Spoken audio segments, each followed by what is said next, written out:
They thought he was fragile.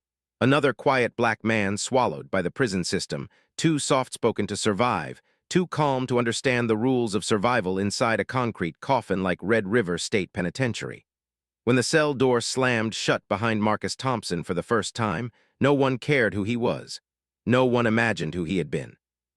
He kept to himself, never raised his voice, never ate with anyone, never retaliated when someone bumped his shoulder on purpose in the chow line. He carried a silence that made him look harmless, invisible, forgettable. And in prison, looking weak was an invitation for predators. Before begins, I request you to like and subscribe the channel, so now. Marcus didn't mind the whispers, the snickers, the jokes. He didn't mind being called fresh fish or quiet boy or ghost boy. But what none of them knew was that ghost wasn't an insult. It was a code name. On his sixth morning inside, the atmosphere in the cafeteria shifted. Men stepped aside. Conversations died. A shadow moved through the room like smoke. Not one man breathed wrong as the Iron Kings, the most violent gang in the prison, entered like they owned the oxygen. Their leader, Darius, Red Rock Coleman, scanned the crowd with a smile that didn't reach his eyes. Red Rock wasn't intimidating because of his size. It was the way he studied people, like he could smell their fear. And today, his eyes locked onto Marcus. The cafeteria suddenly felt colder. Marcus didn't look back. He kept eating his oatmeal as if they didn't exist. Red Rock stepped closer, dragging his metal cup along the table, a deliberate screech meant to rattle nerves. Marcus didn't flinch, but he noticed the room change. 50 men watching, some eager, some terrified, some betting silently on how quickly this quiet black man would break. Marcus lifted his spoon again. The oatmeal barely reached his mouth before Red Rock's hand slammed down on the table. "You deaf boy," Red Rock sneered. "You've been here, what, a week? Haven't said one word to anyone, haven't paid tribute, haven't shown respect." Marcus swallowed. "I'm not looking for trouble." Red Rock grinned. "Every man who says that ends up bleeding." Laughter echoed across the room. Marcus slowly placed his spoon down, wiped his fingers with a napkin, and stood. Not in defiance, not in submission. Calm, controlled. But his eyes, steady and unreadable, made Red Rock pause, just for a moment. A guard shouted across the room, "Sit down, all of you." But guards had no power when the Iron Kings wanted to send a message. Red Rock stepped so close Marcus could feel his breath. "You're gonna learn your place, quiet boy, today." The Kings spread out, blocking exits, forming a circle around him. The cafeteria erupted into chaos, men jumping onto tables, some scrambling out, others staying to watch the show. Every prisoner knew what came next. And then something unexpected happened. Marcus smiled just barely, a ghost of a smile. Not because he wanted the fight, but because he had been expecting this moment from the second he arrived. Red Rock's face twisted. "You think this is funny?" Marcus didn't answer. Two Kings grabbed him from behind. Red Rock pulled back his fist, ready to deliver the kind of beating men whispered about for weeks. But Marcus wasn't looking at Red Rock. He was looking at the King's reflections in the stainless steel counter behind him, calculating angles, distance, timing. The first punch came fast. Red Rock's fist flew toward Marcus, jaw with every ounce of anger the man carried. But Marcus pivoted, letting the blow slice the air. He seized the wrist of the King holding him, twisted sharply, and the man screamed as his arm snapped clean out of place. The room froze. Marcus didn't. He moved with precision, not like an inmate fighting for survival, but like a soldier following muscle memory etched into his bones. He dropped low, sweeping the second attacker off his feet.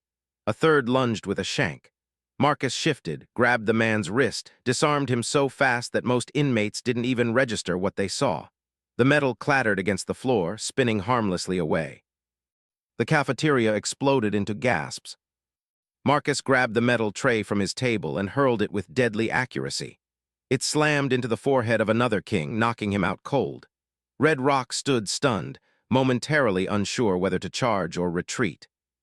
Marcus took a single step toward him. Red Rock swung wildly, but Marcus slipped under the punch, driving a controlled strike into Red Rock's ribs. Not enough to kill, enough to remind him what pain felt like. Red Rock collapsed, coughing, choking, unable to speak.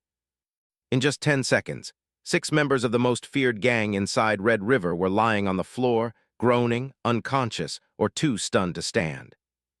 10 seconds. Marcus didn't gloat, didn't look proud. He simply picked up his spoon, set it on the tray, and said quietly, "I told you I don't want trouble." But the room wasn't hearing that anymore. They were seeing something else, something terrifying. This quiet, calm, unassuming man had dismantled 6 armed gangsters like he was swatting flies. His movements were too sharp, too efficient, too technical. This wasn't street fighting. This wasn't luck. This was training. Deep, advanced, lethal training. Someone whispered it like a secret. "Man fights like military." Another voice replied, trembling. "Nah, not military. That's special forces." Marcus paused mid-step. He could feel the eyes on him now, hundreds of them, watching, studying, thinking, who is this man? Guards finally stormed in, batons raised, panic in their voices as they saw bodies scattered across the floor. Get on the ground now." Marcus didn't fight, didn't argue. He calmly lowered himself, put his hands behind his back, and stared at the floor. Because he knew exactly what was coming next. As the guards cuffed him and dragged him away, every inmate pressed against their bars, whispering, terrified, curious. "That ain't no regular prisoner." Where he learned that? Who the hell is Marcus Thompson? But only Marcus knew the truth. He wasn't here by accident. He wasn't here because he lost control. He wasn't here because he deserved this. No, he was here because someone powerful needed him buried. And someone even more powerful was terrified that he might survive. Solitary confinement was supposed to break a man, strip him down, hollow him out, crush whatever spirit he had left beneath the weight of silence and concrete. For most inmates, the isolation wing was a slow execution, a place where days bled into nights, where voices you heard weren't real and shadows seemed to breathe. But for Marcus Thompson, solitary was just quiet. He sat on the thin mattress with his hands resting loosely on his knees, breathing steadily, the way he'd been trained in places far worse than a concrete cell. His eyes didn't wander. His mind didn't panic. He didn't scream for guards or bang on the door demanding answers. Marcus wasn't just surviving solitary. He was studying it. Every echo, every footstep, every change in air pressure told him a story. 3 guards on rotation. 1 camera blind spot above the right corner. 2 inmates whisper fighting down the hall. He could map the entire wing without ever leaving the cot. But even with all his calm, one thought kept circling his mind like a ghost he couldn't ignore. Someone put me here. Not random chance, not bad luck, not a mistake in the justice system. No, someone with power, reach, and intelligence-gathering capabilities had done this. Someone who knew exactly who Marcus Thompson really was. Someone who needed him silenced. And they'd almost succeeded. He kept replaying the framing, the surveillance footage that appeared overnight, the witnesses who swore they saw him holding a gun he never touched, the rushed trial, the denied appeals. Marcus wasn't naive. He'd operated in shadows long enough to recognize a precision job. Then the cold truth cut through him. Only a handful of people in the world knew his true identity: Colonel Marcus Ghost Thompson, Delta Force operator with 47 confirmed kills. A man who had led missions the public would never hear about. Missions that governments denied existed. Missions where the wrong whisper could get an entire team wiped out. For that identity to be exposed. For someone to orchestrate a conviction airtight enough to bury a man like him. They needed access to classified systems. Clearances. Connectivity. It wasn't a street gang. It wasn't a random enemy. This was inside, high-ranking, protected, dangerous. Marcus had been framed by someone at the top. And that someone wasn't finished. Hours passed, maybe days. Time meant nothing here. The guards barely spoke except to shove food through the slot. Then one afternoon, a heavy series of footsteps thudded through the corridor. Not the usual guards. He could tell instantly from their weight, their formation, 3 people approaching with intent. The cell door clanked. "Thompson," a guard announced, "you've got a visitor." Marcus lifted his head slowly. "I'm not expecting anyone." The guard snorted. "Yeah, well, she wasn't on the schedule either." "She?" Marcus stood, and as he walked down the hall, he noticed the way inmates pressed against their bars, whispering his name with a mixture of fear and admiration. Word had spread about the cafeteria incident. Men who previously ignored him now stared like he was a myth walking. But Marcus didn't acknowledge any of it. He walked with the same steady pace he always had, controlled, silent, unshaken. When they reached the visitor's booth, Marcus stopped mid-step. Sitting on the other side of the scratched plexiglass was a woman, mid-30s, razor-sharp eyes, expensive charcoal suit, hair tied into a perfect knot. She didn't look like a public defender or a state lawyer. No, she looked federal. She looked dangerous. Marcus sat down across from her. She picked up the handset. He followed. "Mr. Thompson," she said, "my name is Naomi Rivers. I represent certain interests in Washington." Her tone was crisp, clean, too clean. Marcus watched her posture, her breathing, the micro tremors in her hand when she held the folder. She was nervous, but not of him. No, she was nervous of what she was about to reveal. "I didn't request a lawyer," Marcus said. "No," Naomi replied, "but someone requested me." "Who?" "Someone who knows the man sitting in this chair is not the man in the prison file." Marcus didn't respond. He didn't blink, but something inside him shifted, a slow tightening of the gut. Naomi leaned closer. "Someone who knows the truth, Colonel Thompson." The sound inside Marcus's mind went dead silent. She spoke his real title, as if it were a secret she shouldn't be saying out loud. Delta Force operators didn't get exposed. Their records didn't exist. Their missions were buried under several layers of clearance.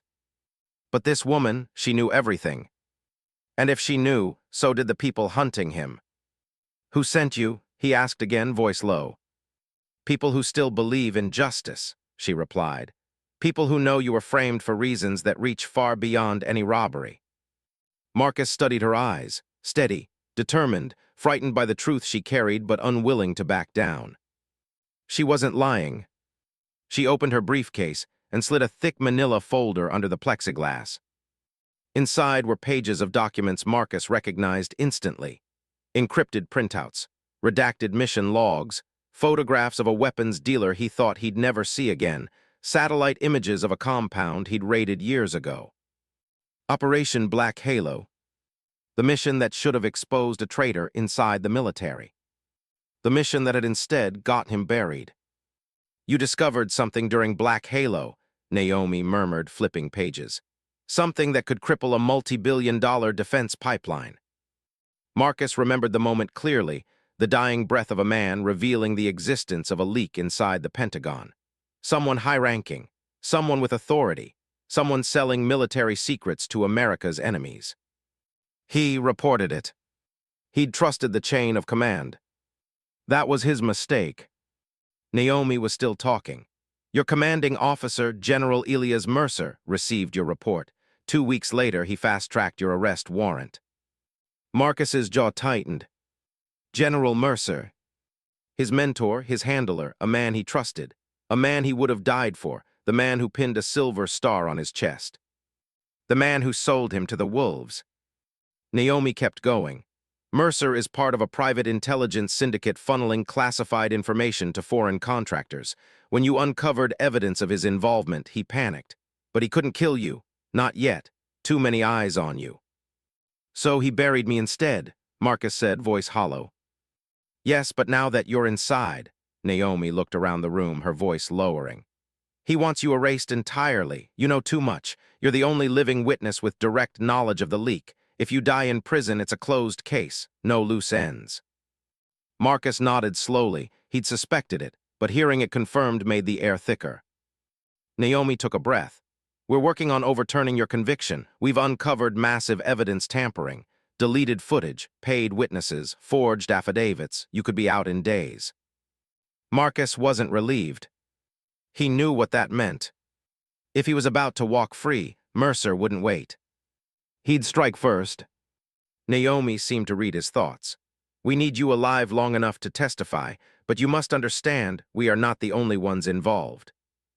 Marcus leaned in, "Meaning?" "Meaning," she whispered, "you're not safe here and you're not safe out there." At that exact second, the lights flickered. Not a normal flicker, but a staggered pulse Marcus recognized instantly. Not power failure. Signal breach. Somebody was hacking the prison grid. Marcus's instincts surged, He shot to his feet. "Get down," he said sharply. Naomi froze. What? The door burst open. But not with guards. Not with warden staff. 3 men in civilian clothes stormed in, moving with coordinated precision, hands concealed under their jackets, the posture of hired guns. Private contractors. Kill squad.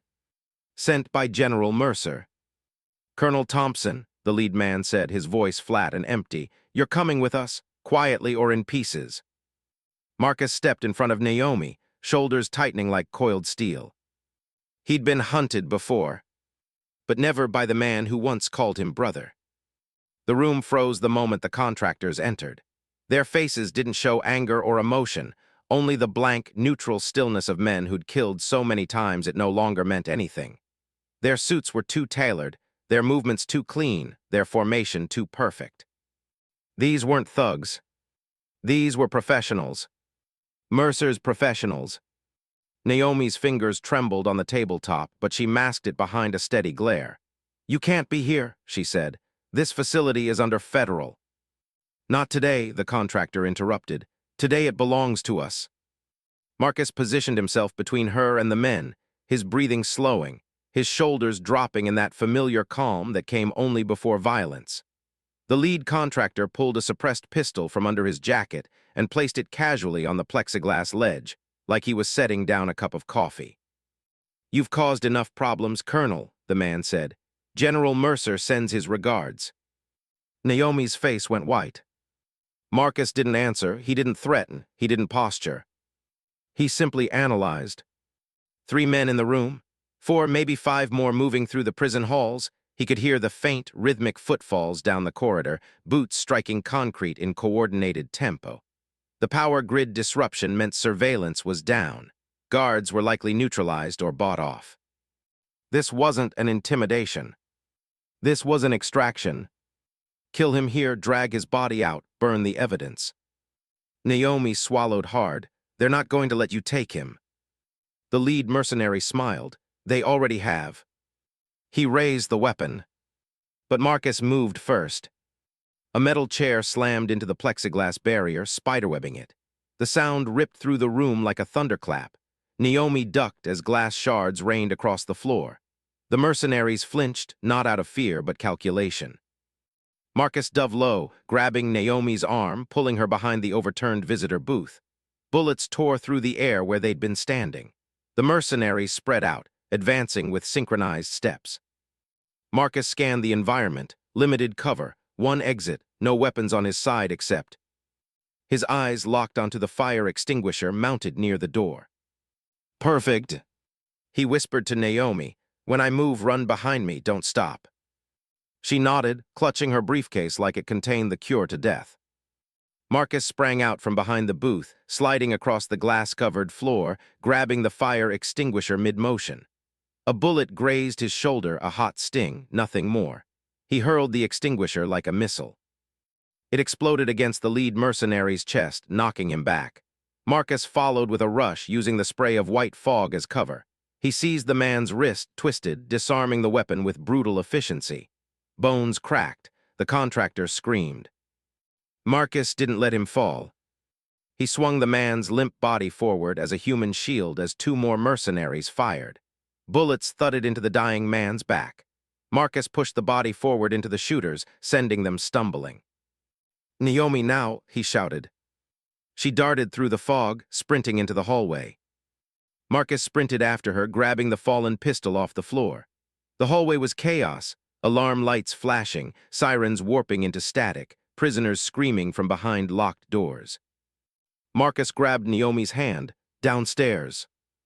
"They'll expect downstairs," she shouted. "Exactly."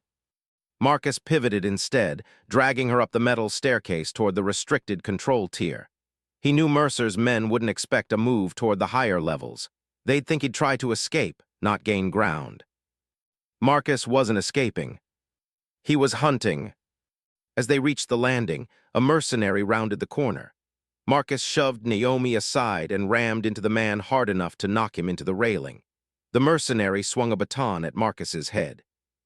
Marcus ducked, caught the man's arm, snapped the elbow backward, then hurled him over the railing. The man's body crashed onto a table 2 floors below. Naomi stared in shock. How are you still alive?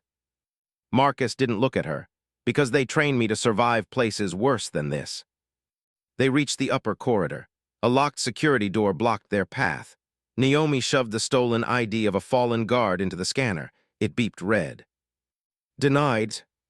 Marcus stepped forward, slammed the butt of the pistol into the lock casing twice, then ripped the panel open and twisted 2 wires together. The door clicked.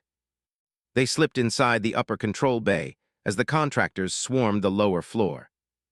From here, Marcus could see the entire prison. Guards pinned to walls, inmates screaming, tactical lights weaving through the darkness.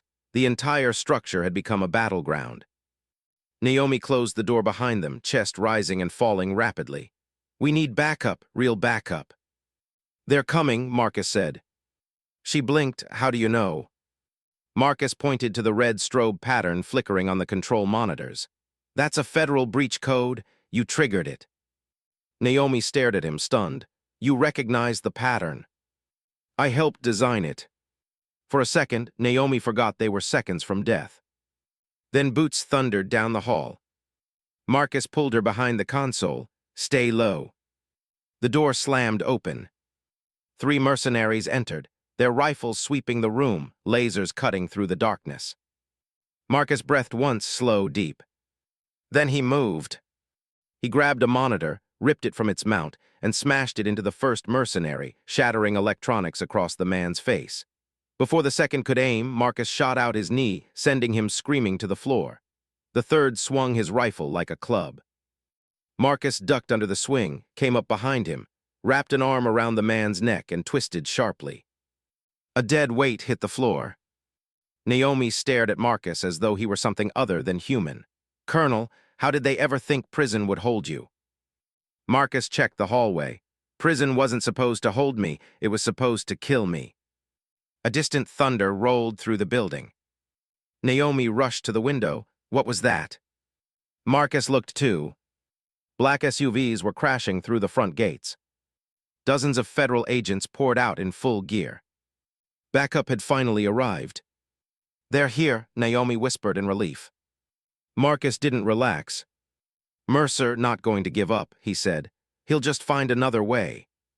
The footsteps in the hall had changed. He could tell instantly. He recognized this gait. This weight. This confidence. A shadow filled the doorway. General Elias Mercer. But not in uniform. No medals. No honors. Only a black coat and a silenced pistol loosely hanging in his hand. Naomi stiffened. Mercer, you came yourself. Mercer stepped inside, smiling faintly. You think I'd let other men finish my work? Marcus and I go way back. I owe him the courtesy. Marcus stepped forward, placing himself directly between Mercer and Naomi. You framed me, Marcus said quietly. You threw away everything. Everything? Mercer scoffed. I traded scraps for empires. You were naive, Marcus. You believed in missions. I believed in futures. You betrayed your country. I upgraded it. He raised the weapon.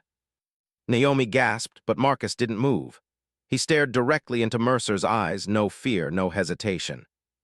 You should have killed me years ago, Marcus said softly. Mercer smiled. I intend to fix that mistake. He fired, but Marcus was no longer there. He lunged sideways, grabbing the fallen mercenary's rifle, rolling behind the console as bullets tore through screens and walls. Naomi crawled behind a desk, clutching her briefcase like a lifeline. Marcus rose from cover. Mercer fired again. A bullet grazed Marcus's ribs. Marcus ignored the pain, leveled the rifle, and shot once. Mercer staggered. Not dead. Not yet. He fired back wildly, rage overtaking accuracy. Marcus advanced. 10 feet. 5. Mercer reached for another magazine. Too slow.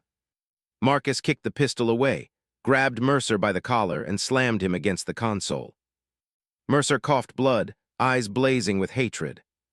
You think this ends with me? Mercer gasped.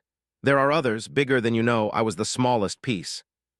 Marcus leaned close. Then I'll hunt the rest. Mercer's breath shuddered. You were always the perfect weapon, he whispered. Too bad you never learned who to aim at. Marcus didn't speak. He drove his fist hard into Mercer's jaw. Mercer collapsed unconscious. Sirens filled the building. Federal agents stormed the upper level, weapons drawn. Naomi rushed to them, pointing at Marcus. He saved my life, he saved everyone. Agents restrained Marcus gently, not as a prisoner, but as someone they were under strict orders to protect. Naomi knelt beside him. It's over. Marcus shook his head. No, this was just one building, one traitor. She swallowed. What happens now? Marcus looked out the control tower window at the federal vehicles below. The chaos settling, the dawn beginning to bleed through the darkness. Now, he said quietly. Now I testify, and then I disappear. New identity? Naomi asked. He nodded once. You deserve peace, she said softly. Marcus didn't answer immediately. Peace wasn't something men like him ever truly found. But justice. Justice was a battlefield he still knew how to win. Agents escorted him out as the sun rose over Red River State Penitentiary, the place meant to bury him. Instead, it became the place where he was reborn. Because Marcus Ghost Thompson wasn't done.